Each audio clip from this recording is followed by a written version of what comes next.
Halo teman-teman, berkah dalam. Kembali lagi di kasus Kata Kese di masa khusus yang ke-6 dengan tema Parenting Bunda Maria di bulan Mei. Nah, saat ini teman-teman sedang bersama saya Fania dan juga bersama dengan Romo Paroki kita tercinta yaitu Romo Pras. Halo Selamat Romo, malam. selamat malam. Bagaimana kabarnya Romo? Baik, sehat. Baik, sehat, semangat. Semangat. Oke, baik. Tanpa berlama-lama lagi, jadi kami itu sudah mempersiapkan beberapa pertanyaan nih Romo, yang semoga Romo berkenan untuk menjawab pertanyaan kami. Ya. Baik, apakah Romo sudah siap? Oh, Sudah, oke sudah. siap. Langsung aja ya Romo. Ya. Dalam perjalanan menjadi ibu, sering ada rasa capek dan bingung. Menurut Romo, bagaimana sosok Maria bisa menjadi contoh bagi para orang tua saat menghadapi masa-masa itu? Ya. Ya.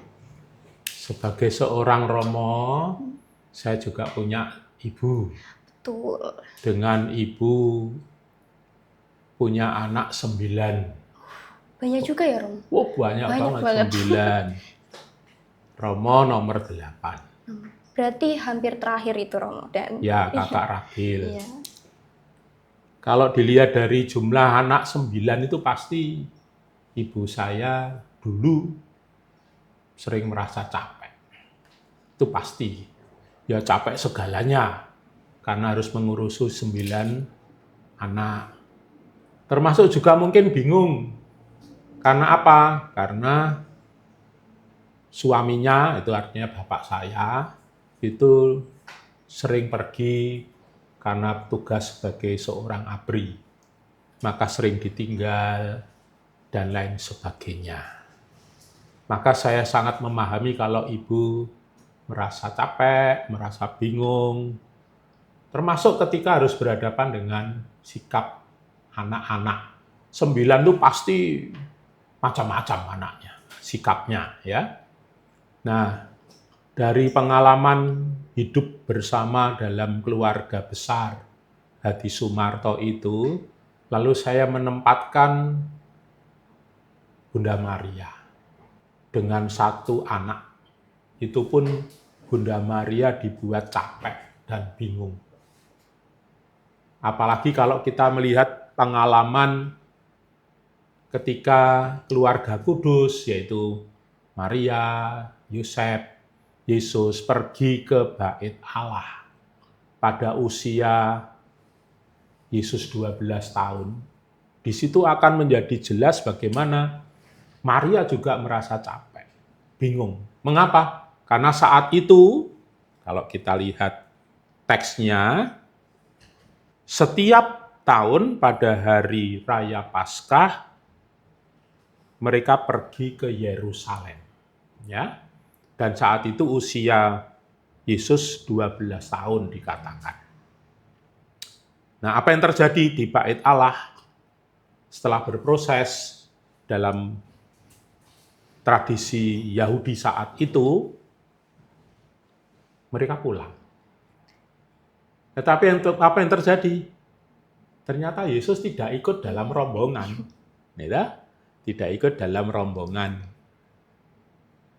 Nah, setelah berjalan 1 hari, kok diketahui ternyata Yesus tidak ada, maka ibu, yaitu Maria, mencari anaknya Yesus. Pertama tentu di sekitar rombongan. Tetapi setelah itu, Maria kembali ke Yerusalem. Dan di Yerusalem pasti juga harus mencari lagi. Karena lokasi Yerusalem sangat luas. Ternyata ditemukan Yesus berada di Bait Allah. Lagi ngapain? Ngobrol dengan para tua-tua saat itu. Dan ketika Maria tahu, oh iya anakku ada di Bait Allah, kegelisahan hilang, tetapi justru ketika Maria berkata kepada Yesus dengan ungkapan begini, "Nak, mengapakah engkau berbuat demikian terhadap kami? Bapamu dan aku dengan cemas mencari engkau. Ini kan suatu ungkapan biasa dari seorang ibu. Bu. Harapannya ibu mendapatkan jawaban apa? Ya, yang positif aja sih, Pasti Romo. jawabannya Iya, yang indah yang kan, indah, yang iya. baik. Tapi justru jawaban Yesus mungkin secara manusiawi itu kurang menyenangkan. Iya. Karena apa? Ungkapannya begini, mengapa kamu mencari aku? Tidakkah kamu tahu bahwa aku harus berada di dalam rumah Bapakku? Jawaban dari seorang anak terhadap kegelisahan seorang ibu. Nah, maka ketika mengalami rasa capek, rasa bingung itu, ternyata kekuatan seorang ibu itu sungguh indah. Justru ketika Maria mengalami peristiwa yang dalam tanda petik kurang menyenangkan itu sebagai jawaban Yesus dan peristiwa di Bait Allah, tetapi Maria menyimpan dalam hati. Dia tidak protes dengan ungkapan kata-kata yang tidak menyenangkan terhadap anaknya, tetapi justru menyimpan dalam hati. Artinya apa? Maria tidak mengeluh. Mengapa tidak mengeluh, tidak protes? Karena Maria memahami siapa Yesus anaknya itu.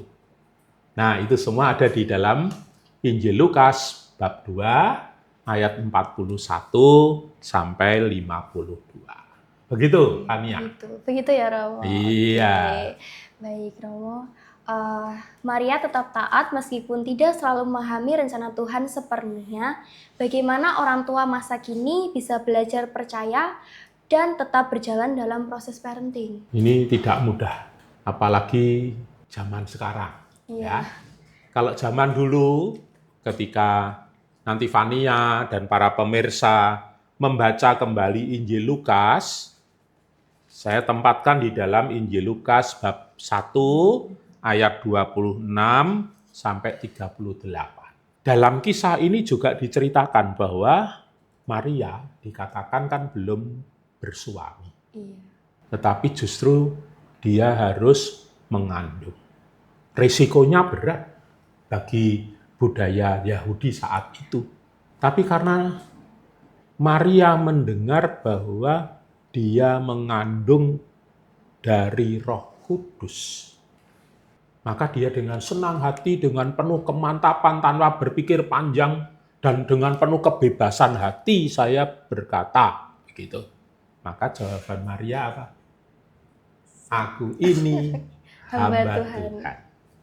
Terjadilah padaku menurut perkataanmu itu. Dengan ungkapan itu apa? Maria berkata, ya. Dengan segala risikonya. Kan gitu. Nah, kira-kira kalau untuk ibu zaman sekarang apa ya yang bisa menjadi momentum bagi seorang ibu ketika harus melakukan kehendak Allah? Saya membayangkan kembali bahwa ketika menikah, pasti seorang ibu akan menerima kehadiran pasangannya. Apa adanya. Mungkin awalnya menyenangkan, yang indah-indah, yang baik-baik itu bisa terjadi kan. Tapi setelah itu pasangan berubah juga bisa. Nah, seorang ibu konsekuensi seperti Maria, taat kepada kehendak Allah, maka dia harus menerima pasangannya apa adanya. Itu baru dengan pasangan.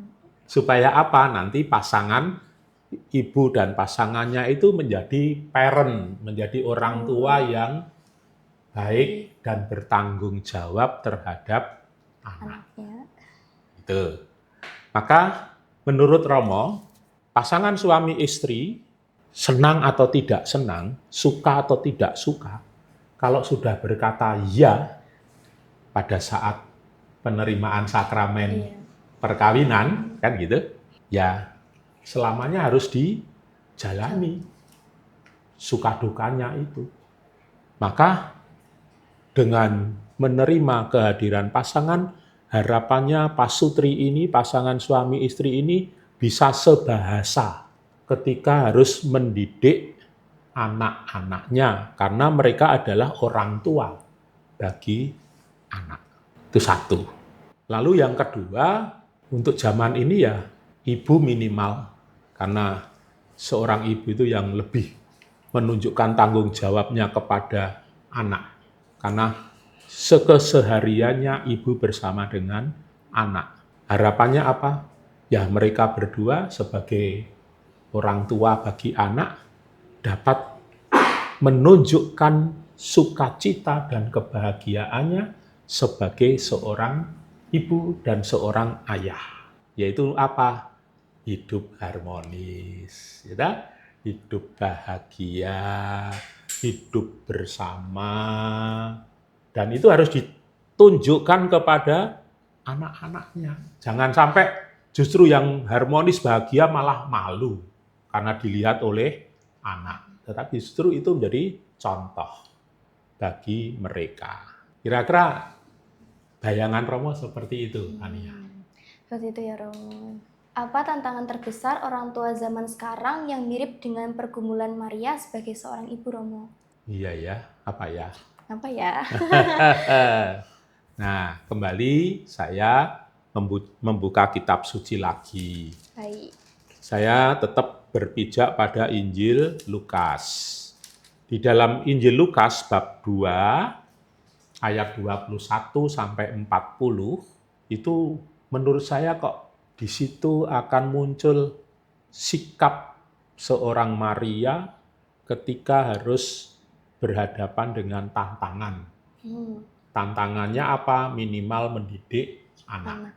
Nah, dalam Lukas bab 2 ayat 21 sampai 40 itu kan dikatakan bahwa di ayat 21 sampai 22, dan ketika genap 8 hari dan ia harus disunatkan, ia diberi nama Yesus, yaitu nama yang disebut oleh malaikat sebelum ia dikandung ibunya. Dan ketika genap waktu pentahiran menurut hukum Taurat Musa, mereka membawa dia ke Yerusalem untuk menyerahkannya kepada Tuhan. Dari 2 ayat ini, Romo mau mengatakan bahwa Maria memberikan pendidikan iman sejak dini kepada Yesus. Baru saja usia 8 hari sudah disunatkan. Dan itu memang aturan tradisi Yahudi saat itu, bahwa usia 8 hari anak laki-laki harus disunat. Dan setelah itu diberi nama. Dan setelah itu dipersembahkan kepada Allah. Ini pendidikan iman sejak dini.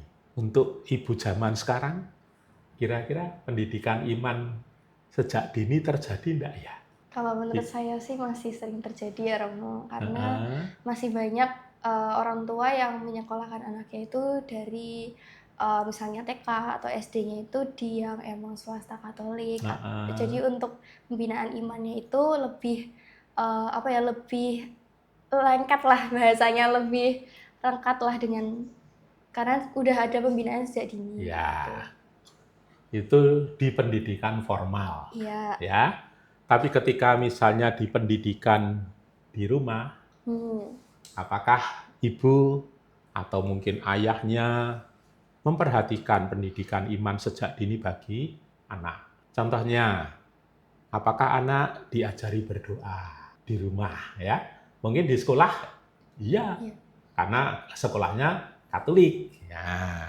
Tapi ketika di rumah, dalam kesibukan keseharian, apakah ibu mengajari anak berdoa? Mungkin kalau untuk orang seperti di Bandung, itu mungkin saya kok mengatakan iya. Tapi kalau di luar Bandung yang dengan aktivitas macam-macam itu, termasuk di kota, anak sekarang dididik bukan oleh orang tuanya, tetapi oleh asisten rumah tangga. Ya, nah, belum tentu asisten rumah tangganya dalam keseharian mendidik anak asuhnya untuk berdoa secara Katolik, misalnya begitu ya. Nah, lalu apakah ibu juga membiasakan anak pergi misa, ikut Ekaristi? Jangan-jangan nanti ibu juga berkata, enggak usah pergi misa.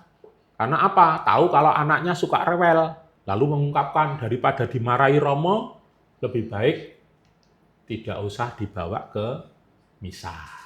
Padahal belum tentu, tidak semua Romo marah ketika ada anak menangis. Tapi kan ibu sudah berpikir, wah nanti mengganggu Ekaristi. Maka ya lebih baik tidak usah diajak. Kan gitu. Maka dari 2 contoh itu, lebih baik ibu memberi HP kepada anak. Supaya apa? Tidak rewel, tidak menangis, punya kesibukan sendiri. Itu yang pertama. Pendidikan iman sejak dini. Yang kedua, Maria harus merefleksi apa yang dikatakan oleh Simeon dalam perikopa yang sama, tetapi ada di ayat 34 dan 35. Apa yang dikatakan oleh Simeon ketika Simeon berjumpa dengan keluarga kudus yang datang ke bait Allah tadi? Dikatakan begini, lalu Simeon memberkati mereka dan berkata kepada Maria ibu anak itu, sesungguhnya anak ini ditentukan untuk menjatuhkan atau membangkitkan banyak orang di Israel dan untuk menjadi suatu tanda yang menimbulkan perbantahan. Dan suatu pedang akan menembus jiwamu sendiri supaya menjadi nyata pikiran hati banyak orang. Nah, nubuat Simeon ini mau mengatakan apa? Bahwa ternyata Maria menjadi ibu Yesus itu tidak akan mengalami senang terus, bahagia terus, enggak. Tapi justru Maria berhadapan dengan tantangan ketika menjadi ibunda Yesus. Begitu, Kak Nia. Begitu, baik. Terima kasih, Romo. Kadang ibu merasa lelah secara fisik maupun emosional. Nah, menurut Romo, apa yang bisa dilakukan agar tetap kuat dan tidak kehilangan semangat mendampingi anak? Nah, kalau itu saya lebih berpikir seperti hari ini, hari Minggu komunikasi sedunia. Ya, kok saya mau menempatkan keberadaan seorang ibu biar tidak lelah, lahir batin, ya, itu kok mencoba dalam kehidupan sehari-hari seorang ibu bisa membangun komunikasi yang baik dengan baik itu suami maupun dengan anak. Karena dengan komunikasi yang lancar, itu pasti situasi keluarga juga akan harmonis, bahagia. Sebaliknya kalau komunikasinya macet, mau harmonis pasti tidak bisa. Apalagi bahagia, itu pasti tidak bisa. Karena apa? Ngomong aja susah kok, apalagi kok harus berbuat sesuatu. Saya ingin mengajak ibu bersama pasangannya, ibu bersama pasangan dengan anaknya, itu membangun komunikasi yang lancar di dalam kehidupan berkeluarganya.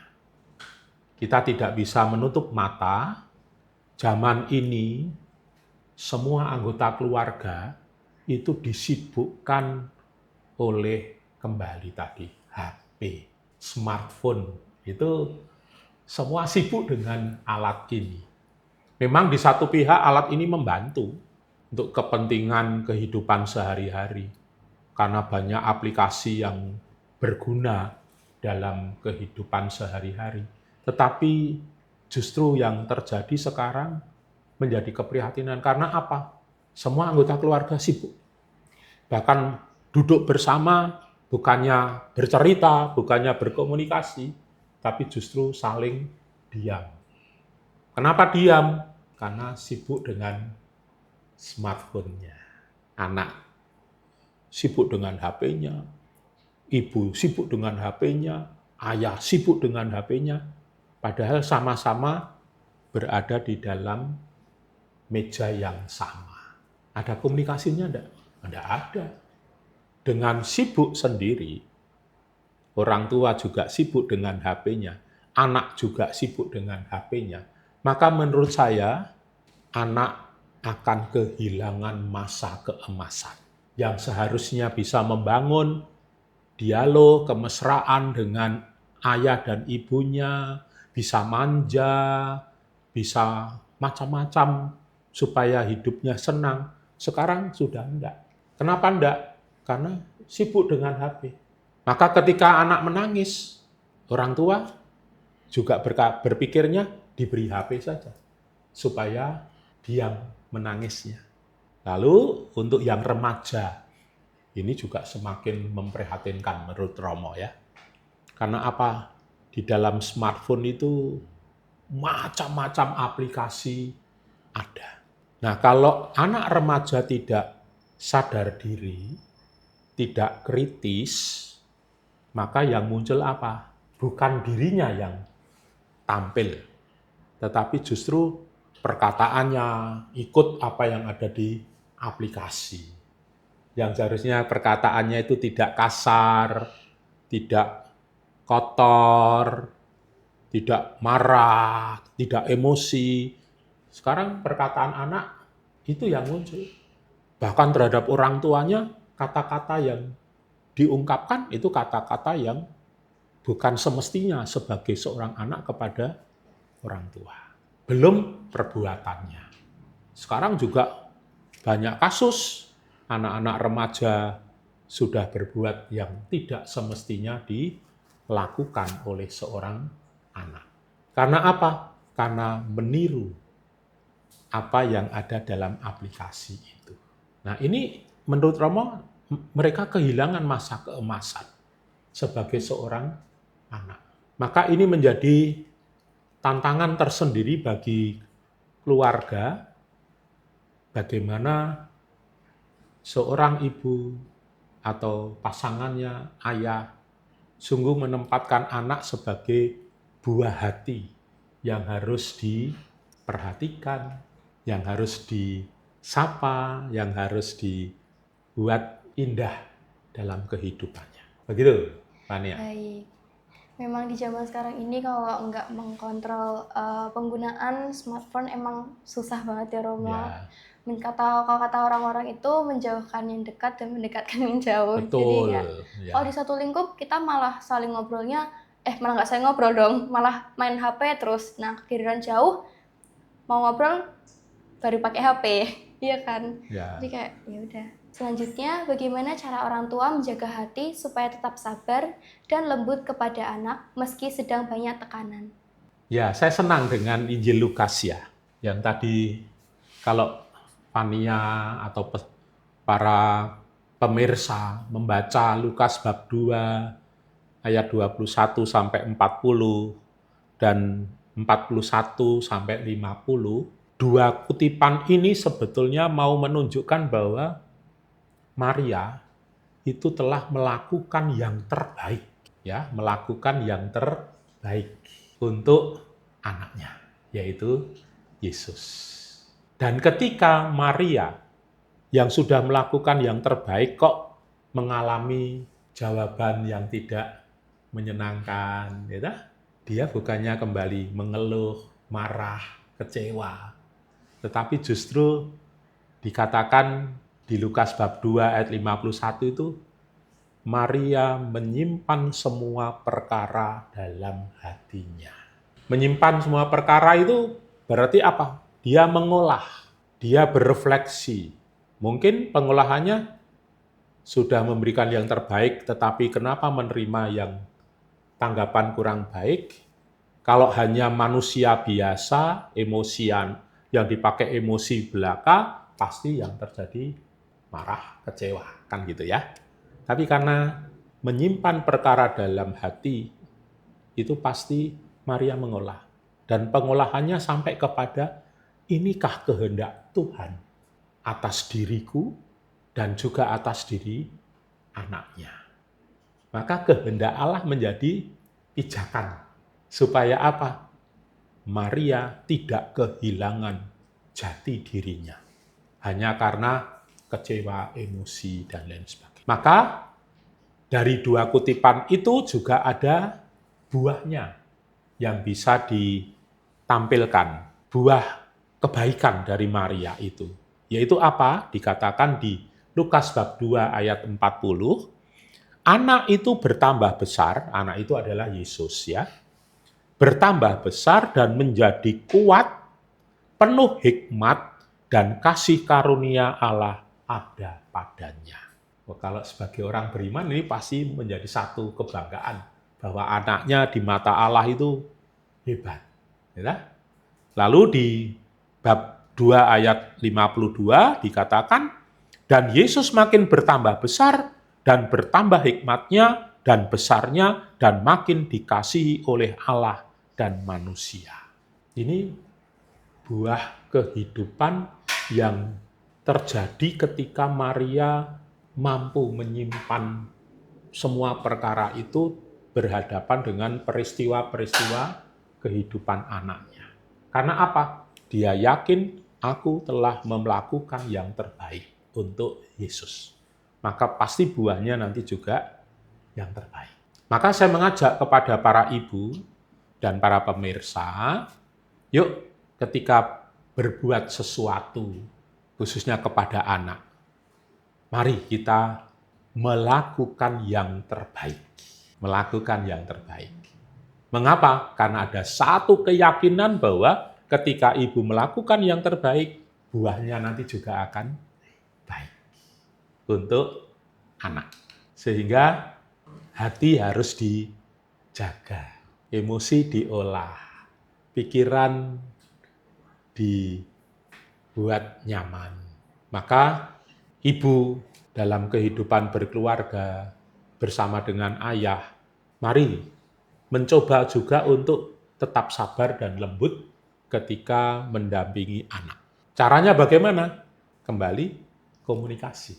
Maka zaman ini komunikasi dari hati ke hati dengan anak ini sangat penting.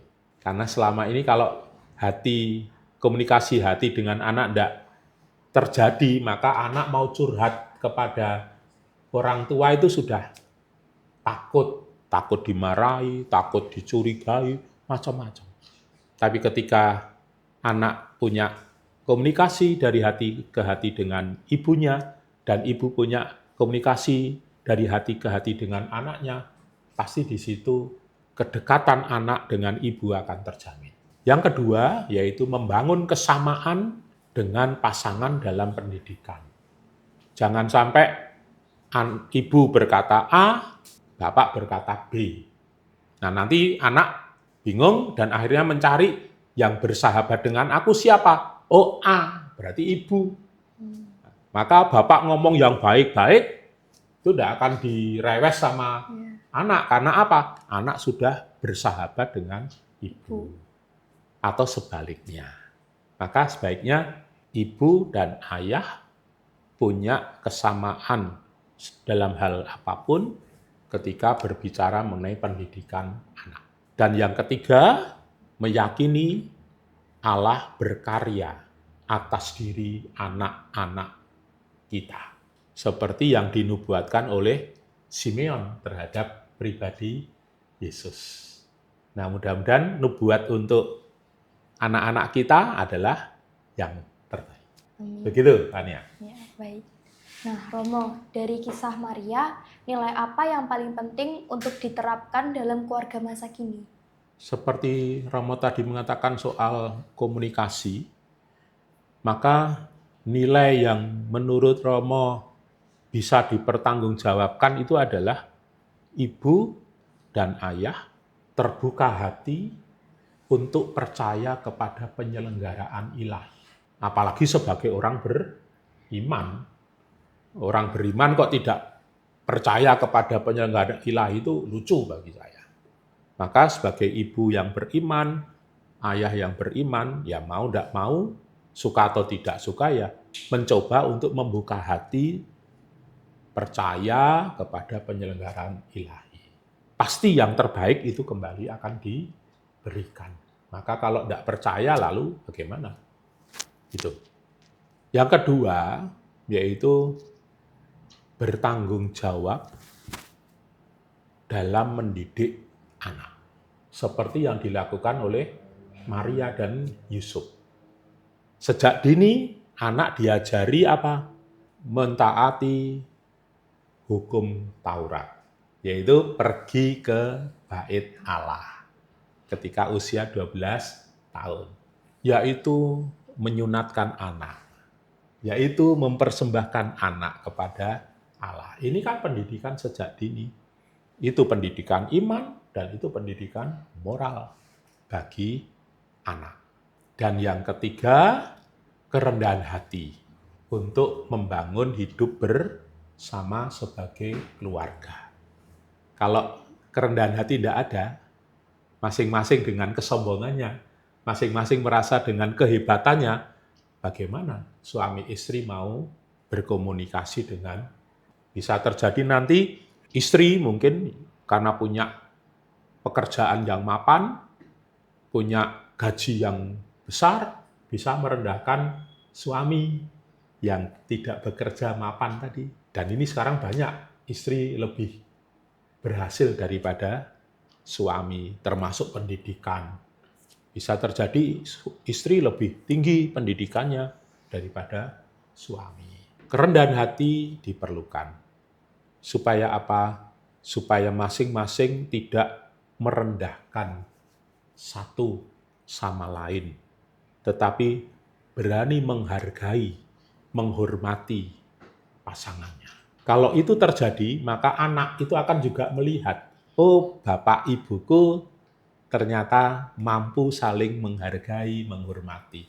Maka ketika nanti anak hidup berkeluarga, harapannya juga semangat itu ada dalam diri anak. Dan yang terakhir, nilai yang harus diperjuangkan adalah menjadi berkat bagi orang lain. Itu, Tania. Baik. Romo, bagaimana peran doa dalam menghadapi rasa bingung atau takut saat membesarkan anak? Doa itu saya yakini memberi kekuatan. Tidak hanya ketika saat menghadapi tantangan kesulitan. Dalam situasi biasa pun orang harus berdoa. Supaya apa? Ada kedekatan diriku dengan Tuhan. Kan gitu. Apalagi ketika menghadapi tantangan kesulitan. Kalau tidak ada doa, saya yakin yang ada hanya gelisah, putus asa, takut. Karena apa? Sudah membayangkan tantangan kesulitan nanti macam-macam hal. Apalagi berat, pasti rasa itu akan muncul. Tapi ketika ibu dan ayah senantiasa berdoa, membangun kedekatan dengan Allah, di situ ada kekuatan. Karena dekat dengan Allah. Maka menghadapi tantangan kesulitan itu juga akan lebih tabah, lebih sabar, karena yakin bahwa Allah akan memberikan yang terbaik. Nah, doa yang bisa dilakukan apa? Ya, kita berdoa yang biasa-biasa sajalah. Misalnya, karena kita ngomong soal Maria, ya kita berdoa Magnificat, misalnya Kidung Pujian Maria. Di buku Mada Bhakti, Puji Syukur, di kitab suci ada doa ini. Karena doa ini adalah doanya Maria sendiri. Ketika berhadapan dengan panggilan Allah yang secara manusiawi tidak mudah, tetapi dia meyakini bahwa Allah berkarya. Maka doa Magnificat menjadi ungkapan dalam diri Maria sebagai bentuk pujian karena dipercaya menjadi ibunda Yesus. Mungkin berdoa rosario, mungkin berdoa novena Maria, itu juga banyak. Mungkin litani Maria, juga banyak. Maka kita sebenarnya tinggal memilih doa mana toh yang baik. Pasti situasional, menurut situasi hati, situasi hidup, termasuk tantangan kesulitan apa yang dihadapi. Itu kalau Romo ya, Fania ya. Tidak usah berdoa yang macam-macam, tetapi dengan iman bahwa Allah akan memberikan yang terbaik, berdoa apapun pasti dikabulkan. Begitu, Fania. Baik, terima kasih banyak ya Romo atas waktu dan kesempatan yang telah diberikan kepada saya. Sehingga hari ini saya boleh bertanya-tanya banyak hal mengenai parenting Bunda Maria di bulan Mei ini.